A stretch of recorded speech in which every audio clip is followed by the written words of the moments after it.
รื่องកំហឹងវិញ្ញាណពស់នៅក្នុងភូមិដាច់ស្រយាលមួយដែលហុំព័ទ្ធទៅដោយព្រៃភ្នំមានរឿងព្រេងនិទានមួយនិយាយអំពីវិញ្ញាណពស់ដ៏កាចសាហាវដែលគេគ្រប់គ្នាឲ្យឈ្មោះថានាគីស្រីនាងគឺជាពស់ទេពអប្សរដ៏ស្រស់ស្អាតប៉ុន្តែនាងមានកំហឹងខឹងសម្បាដោយសារអំពើផិតក្បត់កាលពីអតីតកាលរឿងនេះបានកើតឡើងនៅភូមិស្រែចកដែលជាកន្លែងដែលអ្នកភូមិខ្លាចសំបីតែនិយាយឈ្មោះនាងនេះពេលយប់ដែលមានព្រះច័ន្ទពេញបរមីយប់មួយនៅក្នុងខ្ទមអ្នកភូមិចាស់ម្នាក់ឈ្មោះតាសុកបាននិយាយរឿងនិគីទៅដល់ក្មេងៗគាត់និយាយថាកាលពីរាប់រយឆ្នាំមុននិគីស្រីជានាគវ័នដ៏ស្រស់ស្អាតដែលរស់នៅក្នុងភូមិនេះនាងមានសម្រស់ដូចទេពអប្សរនិងមានចិត្តល្អតែនាងបានស្រឡាញ់ប្រុសម្នាក់ឈ្មោះអាលីបរិះនោះសន្យាថានឹងស្រឡាញ់នាងអស់មួយជីវិតប៉ុន្តែគេបានក្បត់នាងដោយលួចរៀបការជាមួយនឹងនារីផ្សេងនៅពេលដែលនិគីស្រីដឹងនាងឈឺចិត្តយ៉ាងខ្លាំងហើយបានទៅអង្វរនៅវត្តភ្នំនាក្បែរនោះនៅទីនោះនាងបានជួបព្រះអង្គម្ចាស់នាគដែលផ្ដល់អំណាចឲ្យនាងคล้ายទៅជាពស់ទេវតាដើម្បីសងសឹកអ្នកដែលធ្វើបាបនាងប៉ុន្តែអំណាចនេះមានតម្លៃដែលនាងត្រូវបាត់បង់ភាពជាមនុស្ស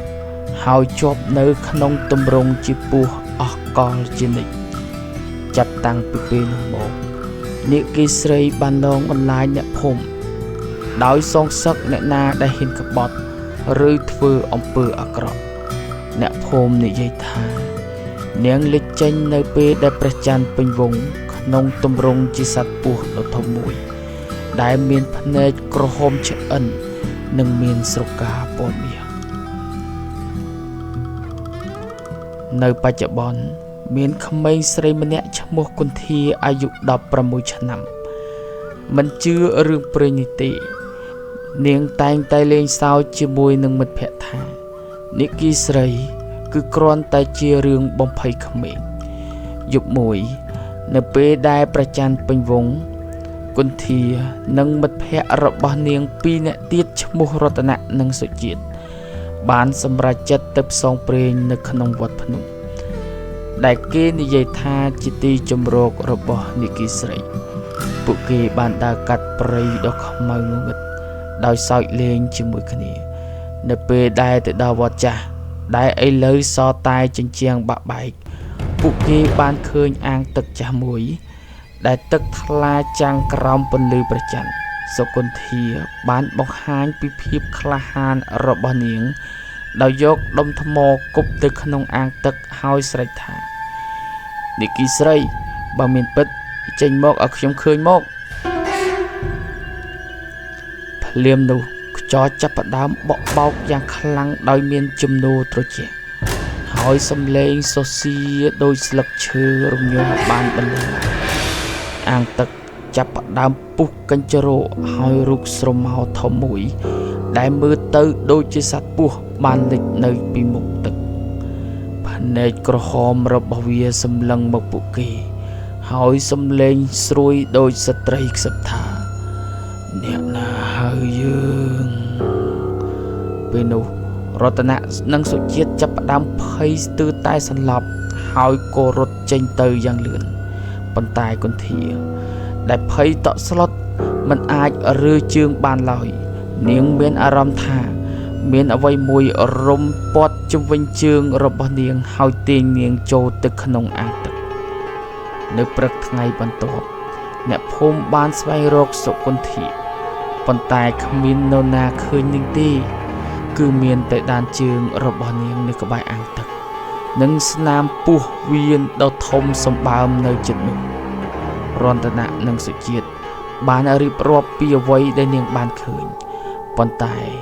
គ្មានអ្នកណាហ៊ានចូលទៅជិតអាងទឹកនោះទេ ចាប់ពីពេលនោះមកអ្នកភូមិនិយាយថានៅរាល់យប់ព្រះច័ន្ទពេញវង្សគេអាចឮសំឡេងស្ត្រីយំសោកនៅក្បែរវត្តភ្នំអ្នកខ្លះថែមទាំងឃើញស្រមោលពស់ធំមួយដែលមានភ្នែកក្រហមលូនចេញពីអាងទឹកហើយបន្លឺសំឡេងកុំក្បោសុគន្ធាមិនដែលត្រូវបានគេរកឃើញសាកសពទេអ្នកខ្លះជឿថានាងត្រូវបាននិគីស្រីយកទៅធ្វើជាទេសកលដើម្បីបម្រើវិញ្ញាណនៅក្នុងអាងទឹកអ្នកខ្លះទៀតថានាងបានក្លាយជាវិញ្ញាណដ៏កាចសាហាវមួយដែលនៅជាមួយនឹងនិគីស្រីហើយឥឡូវនេះនាងតែងតែលងបន្លាចអ្នកភូមិជារឿយៗរឿងនេះបានក្លាយជាការប្រមានសម្រាប់អ្នកភូមិស្រែចក